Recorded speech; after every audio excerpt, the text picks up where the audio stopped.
Allez, Juliette, grouille! On est déjà en retard pour le feu de camp! 2 secondes! Maëlle Rose soupire d'impatience.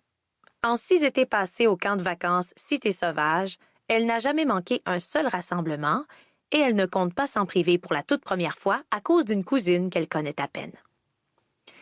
À côté d'elle, sa meilleure amie Naomi se ronge les ongles. Elle déteste la chicane et elle sent déjà la tension dans l'air. Ça commence mal. « Relax, tu m'as dit qu'il y avait un feu tous les soirs, » dit-elle pour tenter de calmer Maëlle Rose. « Et puis, c'est pas la faute de Juliette, tu le sais. » Maëlle Rose soupire et se rassoit sur son sac de couchage jaune moutarde en bougonnant. Les 3 filles sont arrivées au début de la soirée, après 4 heures de route passées dans un autobus plein à craquer. À l'arrivée, une animatrice leur a attribué la cabine Petite Tortue, située à la limite ouest du camp. Maëlla et Naomi ont aussitôt réquisitionné le lit superposé, alors que Juliette dormira sur une couchette pliante installée entre la salle de bain et l'unique commode qu'elles devront partager tout l'été. Naomi fouille dans l'un des tiroirs qui déborde. Elle en sort un coton ouaté gris qu'elle enfile aussitôt par-dessus sa robe à motif de constellation. « Je te l'emprunte, OK? Je gèle. J'ai de la misère à croire qu'on est vraiment en plein mois de juillet. » « Je t'avais prévenu d'apporter autre chose que des robes. T'as pas oublié ton imperméable, au moins? »« Non, non.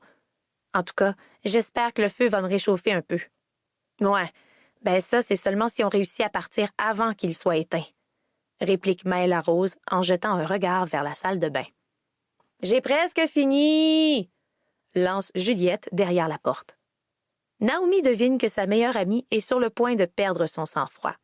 La patience n'est vraiment pas sa force. « Tu pourrais me montrer la bibliothèque en attendant? » propose-t-elle pour lui changer les idées. « Ouais, j'espère qu'il va rester des guimauves. » Maëlle Rose se lève sans enthousiasme. Elle enfile son coupe-vent en se demandant pourquoi elle a accepté de s'occuper d'une petite cousine qu'elle a vue seulement 2 fois dans toute sa vie. Elle ouvre la porte de la cabine. Au loin, elle reconnaît le son de la guitare. « On va manquer les chansons. » Après avoir indiqué à Juliette où venir les rejoindre quand elle serait prête, Maëlle Rose entraîne Naomi à l'écart des dortoirs jusqu'à une petite cabane de bois à la peinture écaillée, pas plus grande qu'un cabanon de jardin. Pour continuer à écouter ce livre audio gratuitement, cliquez sur le lien dans la description et vous pourrez l'écouter en entier sans frais grâce à l'essai de 30 jours d'Audible.